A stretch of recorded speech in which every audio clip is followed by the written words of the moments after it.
भाइयों और बहनों, जब तक हम ये नहीं समझेंगे कि पुराना मन क्या है, तब तक हम नया मन नहीं समझ सकते। पुराना मन पाप से जुड़ा हुआ मन है।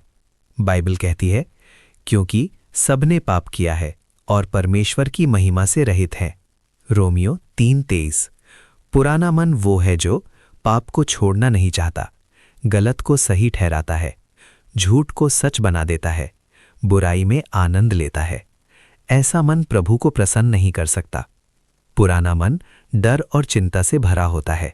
पुराना मन हमेशा कहता है, मेरा भविष्य क्या होगा, पैसा कहाँ से आएगा, बीमारी ठीक होगी या नहीं, लोग क्या कहेंगे। लेकिन बाइबल कहती है, परमेश्वर ने हमें भय की आत्मा नहीं दी, पर सामर्थ, प्रेम और संयम की आत्मा दी है। 2 तीमुथियुस 1:7। डर वाला मन पुराना मन, विश्वास वाला मन नया मन। डर वाला मन पुराना मन, विश्वास वाला मन नया मन। पुराना मन बदले और घृणा से भरा होता है। पुराना मन कहता है, उसने मुझे चोट पहुंचाई, मैं उसे नहीं छोड़ूंगा, मैं माफ नहीं कर सकता, मैं भूल नहीं सकता। लेकिन यीशु कहते हैं, अपने शत्रुओं से प्रेम रखो और जो तुम्हें सताते हैं उनके लिए प्रार्थना करो। मत्ती 5:44। जो मन क्षमा नहीं करता वो मन बंधन में रहता है। भाग 1 नया मन क्या है। अब सवाल है, नया मन होता क्या है। नया मन यीशु में बनाया गया मन है। बाइबल कहती है, यदि कोई मसीह में है तो वो नई सृष्टि है, पुरानी बातें बीत गईं, देखो सब कुछ नया हो गया। 2 करंथियों 5:17। यीशु में आने का मतलब, पुरानी सोच मर जाती है, पुरानी आदतें टूट जाती हैं, पुराना स्वभाव बदल जाता है। नया मन वचन से भरा हुआ मन है। यीशु ने कहा, मनुष्य केवल रोटी से नहीं पर हर एक वचन से जो परमेश्वर के मुख से निकलता है। मत्ती 4:4। जिस मन में वचन है शांति है, वचन है मार्गदर्शन है, वचन है सामर्थ है, वही नया मन है। नया मन पवित्र आत्मा द्वारा बदला हुआ मन है। बाइबल कहती है, परंतु पवित्र आत्मा का फल है प्रेम, आनंद, शांति, धीरज। गलतियों 5:22। जहाँ पवित्र आत्मा काम करता है वहाँ गुस्सा कम होता है, प्रेम बढ़ता है, संयम आता है, शांति रहती है। भाग 1 नया मन पाने की पहली सीढ़ी पश्चाताप। भाइयों और बहनों, नया मन पश्चाताप के बिना नहीं मिलता। यीशु ने कहा, मन फिराओ क्योंकि स्वर्ग का राज्य निकट है। मत्ती 4:17। पश्चाताप क्या है। पश्चाताप का मतलब केवल रोना नहीं, केवल कहना नहीं, बल्कि मन का बदल जाना। जब हम कहते हैं, प्रभु अब मैं वैसा नहीं रहना चाहता, वहीं से नया मन शुरू होता है। सच्चे पश्चाताप की पहचान। सच्चा पश्चाताप पाप से घृणा करना सिखाता है, सही मार्ग पर चलना सिखाता है, यीशु पर निर्भर रहना सिखाता है। दाऊद ने कहा, हे परमेश्वर मुझ में शुद्ध मन उत्पन्न कर। भजन 51:10। भाग 1 की समाप्ति प्रार्थना। आइए अभी हम सब मिलकर प्रार्थना करें। हे प्रभु यीशु, मैं मानता हूँ कि मेरा मन कमज़ोर है, मेरा मन भटकता है, मेरा मन पाप की ओर झुकता है। आज मैं तुझसे नया मन चाहता हूँ। मेरे अंदर शुद्ध मन उत्पन्न कर, मेरे विचारों को बदल, मेरे स्वभाव को बदल और मुझे नई सृष्टि बना। प्रिय भाइयों और बहनों, जब कोई व्यक्ति प्रभु यीशु को अपने जीवन में स्वीकार करता है तो उसी क्षण उसका मन नया होने लगता है। लेकिन याद रखिए, नया मन एक दिन की चीज नहीं है, नया मन रोज की आत्मिक यात्रा है। बहुत से लोग कहते हैं, उस दिन प्रार्थना के बाद मुझे बहुत शांति मिली थी, लेकिन कुछ समय बाद फिर वही सोच, वही आदतें लौट आईं। इसका कारण यह है कि नया मन रख रखाव चाहता है। 1 नया मन बनाए रखने की पहली कुंजी, परमेश्वर का वचन। बाइबल कहती है, तेरा वचन मेरे पांव के लिए दीपक और मेरे मार्ग के लिए उजियाला है।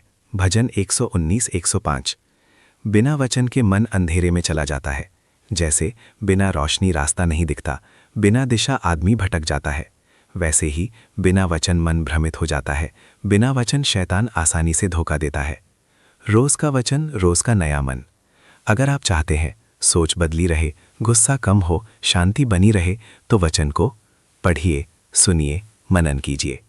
यीशु ने कहा, मेरे वचन में बने रहो। यूहन्ना 8:31। दूसरा रहस्य, प्रार्थना की निरंतरता। प्रार्थना मन की सांस है। जैसे सांस बिना शरीर मर जाता है, वैसे ही प्रार्थना बिना आत्मा कमजोर हो जाती है।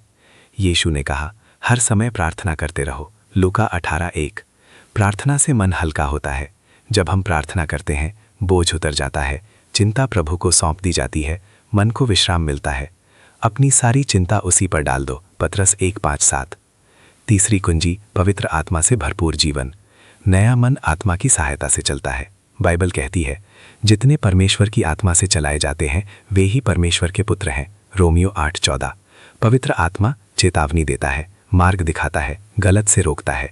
आत्मा के बिना मन फिर पुराना हो जाता है। यदि हम आत्मा को अनदेखा करते हैं तो पुराने विचार लौट आते हैं, पुराने स्वभाव से उठाते हैं।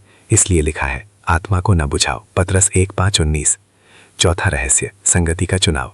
आप जिनके साथ रहते हैं वैसे ही बनते हैं। बाइबल साफ कहती है, जो बुद्धिमानों की संगति करता है बुद्धिमान बनता है। नीति वचन 13:20। अगर संगति शिकायत करने वालों की है, मन नकारात्मक होगा। विश्वास वालों की है, मन मजबूत होगा। नया मन नई संगति चाहता है। यीशु के साथ चलने का मतलब कुछ पुराने रास्ते छोड़ने पड़ते हैं, कुछ लोगों से दूरी बनानी पड़ती है। ये गलत नहीं है, ये आत्मिक सुरक्षा है। पांचवा रहस्य, क्षमा कर छोड़ देना। बिना क्षमा के मन भारी रहता है। यीशु ने कहा, 70 गुना 7 बार भी क्षमा करो। मत्ती 18:22। क्षमा ना करने से मन कड़वा हो जाता है, शांति चली जाती है। क्षमा एक निर्णय है, भावना नहीं। कभी कभी दिल नहीं चाहता, लेकिन हमें कहना होता है, प्रभु मैं आज क्षमा करने का निर्णय लेता हूँ। यहीं से मन फिर हल्का होता है। छठी कुंजी, विचारों की चौकसी। बाइबल कहती है, अपने मन की रक्षा कर। नीति वचन 4:23। हर विचार सच नहीं होता, हर विचार परमेश्वर से नहीं आता, स्वीकार करने लायक नहीं होता। गलत विचार आते ही कहिए, यीशु के नाम में मैं इसे अस्वीकार करता हूँ। सही विचारों से मन भरिए। जो कुछ पवित्र है, जो कुछ प्रशंसा के योग्य है, उन्हीं पर ध्यान करो। फिलिपियो 4:8।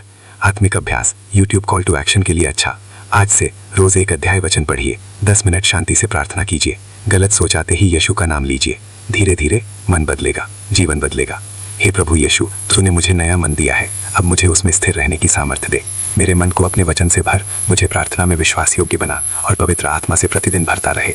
मेरे विचारों की रक्षा कर और मुझे तेरी शांति में चलना सिखा। यीशु मसीह के नाम में, आमीन।